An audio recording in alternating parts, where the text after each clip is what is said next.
What is up, guys? Delboy here. So I want to talk about a fight that is about a month away, and that is between David Benavidez and Ronald Gavril.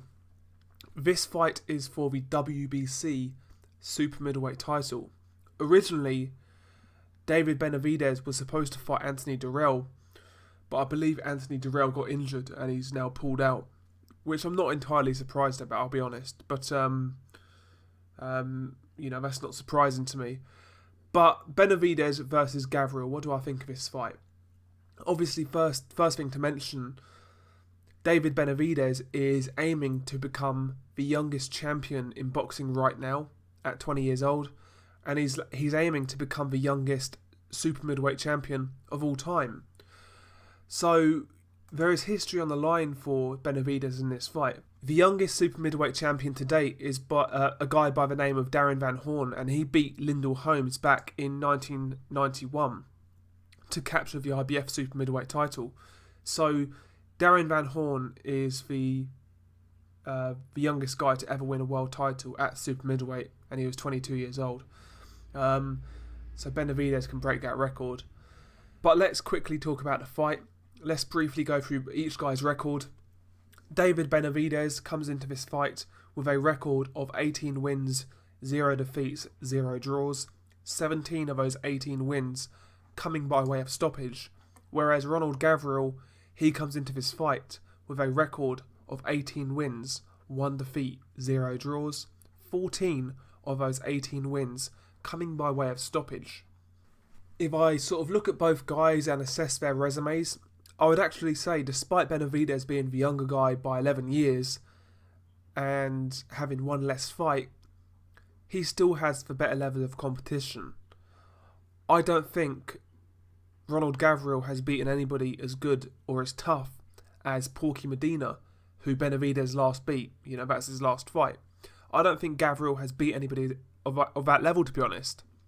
And even somebody like Dennis Duglin, who Benavidez also beat, I don't think Gavril has beaten anybody at that level. When I look at Gavril's resume, the two names that I basically know are Scott Sigman, who's like a journeyman at sort of super middleweight, and Elvin Ayala, who actually beat Ronald Gavril. I've still not seen that fight, by the way.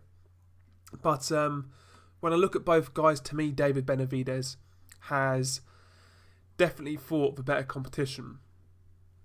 Gavril's the older guy, but maybe he's not the more experienced guy in there in terms of professional fighting. So I think that's an interesting dynamic. Despite Benavidez being a younger guy, he's not going to be less experienced as far as I'm concerned.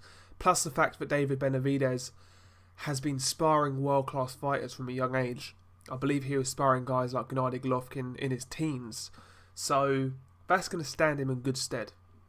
He's learnt from the best. He's sparred the best at a very young age. And that can only bear fruits. If I look at both guys, if I look at the stylistic sort of breakdown and how these two styles are going to gel, to me, and I've not seen a lot of Gavril, but to me, from what I see of him, he is very one-dimensional. He comes forward, just trying to apply pressure. He'll throw those wide hooking shots kind of thing to the body and the head. He tries to wear you down. He's got clubbing power, but he doesn't do anything really special. He'll try and cut the ring off, but I think he's got a tendency to follow guys around the ring. And not only that, he has no head movement. So he'll come forward, and defensively he is open, and he's not defensively responsible at all, which is a bit surprising considering he comes out of the Mayweather gym. I believe he's trained by Eddie Mustafa Muhammad. And he's just a come-forward fighter who looks for those clubbing hooks, and he tries to weigh you down. He's got decent power. He looks like he's got a good chin because I've seen him take a lot of shots already in his early fights. So he looks like a tough guy. He looks like a durable guy with good power. And if there wasn't a title attached, I think it's the ideal fight for Benavidez, somebody like a Gavril. I think that's the type of fight he needs. But when you attach a title to it, is Gavril a worthy title challenger? To me, not so much, I'll be honest. But he's found himself in this position because of Anthony Jarrell pulling out, so I'm sure he's going to give it his all. He's not going to lay down, and maybe he might pull out a shock. I mean, do you remember when Badu Jack fought Anthony Jarrell? And before that fight, a lot of people were saying that was a cherry pick for Anthony Jarrell because Badu Jack at the time had a reputation for being really exposed by Derek Edwards when he got knocked out. But, you know, Badu Jack got the fight, he took it, and he surprised everybody, and he boxed really well. Maybe Gavril can have that type of night where he just shocks everybody and gets the job done. Possibly.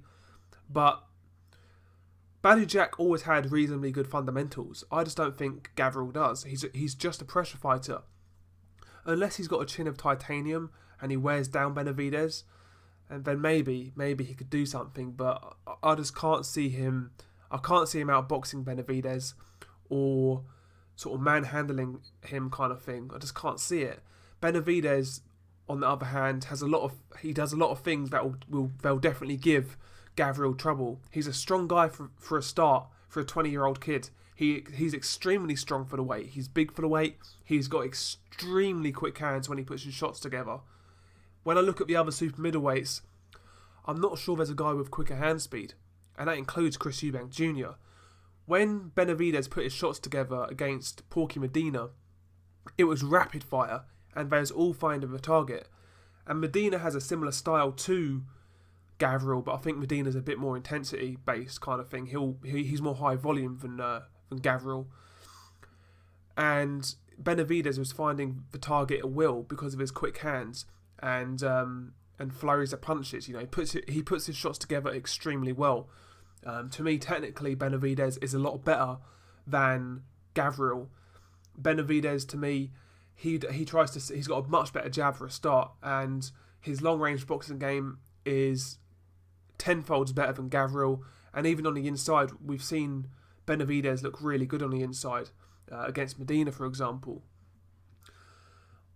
So even if Gavril does have the opportunity to pressure Benavidez and get up close and try to work a body and rough him up, I think Benavidez beats him at his own game, because to me Benavidez looks like a really accomplished inside fighter. I can understand the excitement around Benavidez. I think he is a exceptional talent. I really do. He's got the physical attributes, he's got a lot of natural ability, and he does seem to have some sort of boxing brain as well, and good technical skill set. I can see why people are very excited about Benavidez. And I think he beats Ronald Gavril. The only thing I will say, once he wins that world title, to me anyway, this is my criteria. Once you win a world title, no matter what your age is, the development fights stop. Once you win a world title, you have to be willing to fight everybody. And that was my gripe with Gervonta Davis. You know, he won a world title, but now he's saying he's not going to fight Lomachenko because he's not a draw. And I don't know about you guys, but I'm a boxing fan, and I don't want to hear that stuff, to be quite honest. I just don't want to hear it. If you've got a world title, you should be fighting the best. There's no excuse once you have a world title. And we saw the same with Canelo Alvarez when he first won that WBC Super welterweight title. If you recall, he won the title against not against Ryan Rhodes, against Matthew Hatton, who was a welterweight and not really a ranked welterweight at that. And he won a title against Matthew Hatton at 154. And you know, he was gifted that world title, and he still took development fights after he beat Matthew Hatton. He fought guys like Ryan Rhodes and Kermit Cintron, who was well past his best, Shane Mosley, Josecito Lopez, guys like that, you know. I don't want to see that from David Benavidez, to be quite honest. I don't want to see it. There's some great fights out there if he wins this fight, which I think he will do. Unification fights. Fight the winner of the super middleweight tournament, you know. There's some great fights out there for him. And I think he is ready to challenge these guys. I'm not saying he beats all of these guys. Some people are convinced he beats everybody in the division. I'm not so sure about that personally, but no doubt he is competitive with everybody in the division. And I'm looking forward to seeing how he progresses overall in his career. He is a extremely gifted fighter with great natural ability, and he's learned from the best, you know. So So yeah, I'm looking forward to seeing how he progresses. I'm looking forward to seeing him in this fight and to see if he can become the youngest super middleweight champion of all time. What do you guys think about this fight?